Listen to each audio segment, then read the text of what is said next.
திருநெல்வேலி மாவட்டம் காரையாறு சொரிமுத்தையனார் கோயிலில் ஆடி அமாவாசையை கொட்டி குவிந்த ஆயிரக்கணக்கான பக்தர்கள் புனித நீராடி பொங்கலிட்டு வழிபட்டனர். இந்த காட்சிகளை பார்த்துக் கொண்டிருக்கிறோம். மேலும் இது குறித்த கூடுதல் விவரங்களை வழங்க இணைகிறார் எமது செய்தியாளர் தங்க சுரேஷ். விவரங்களை வழங்கலாம். காரையாறு சொரிமுத்து ஐயனார் கோயிலில் ஆடி அமாவாசை திருவிழா கோலாகலமாக நடைபெற்று வருகிறது.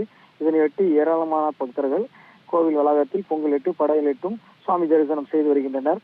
அம்பாசமுத்திரம் அருகே மேற்கு தொடர்ச்சி மலை பகுதியில் பாவனாசத்திலிருந்து சுமார் 12 கிலோமீட்டர் தூரத்தில் அடர்ந்த வனப்பகுதியில் அமைந்து பக்தர்களுக்கு அருள் பாலித்து வரும் காரையாறு சொரிமுத்து ஐயனார் கோயிலில் ஆண்டுதோறும் ஆடி அமாவாசை திருவிழாவானது வெகு சிறப்பாக நடைபெற்று வருகிறது. இந்த ஆண்டும் அதே போல கடந்த 3ஆம் தேதி கால்நாட்டு விழாவுடன் தொடங்கி நாள்தோறும் சிறப்பு பூஜைகள் நடைபெற்று வந்தன.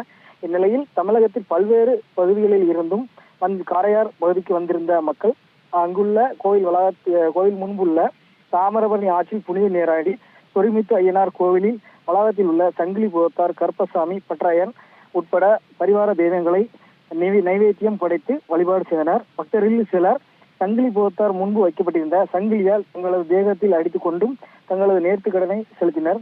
தொடர்ந்து பக்தர்கள் பொங்கலிட்டும் நெய் விளக்கு, தேங்காய் விளக்கு, மாவிளக்கு போன்றவர்களை ஏற்றி சுவாமி தரிசனம் செய்தனர். ஆடி அமாவாசை திருவிழாவின் முக்கிய நிகழ்வான பூக்குழி இன்று மாலை கோவில் வளாகத்தில் கோலாகலமாக நடைபெற உள்ளது.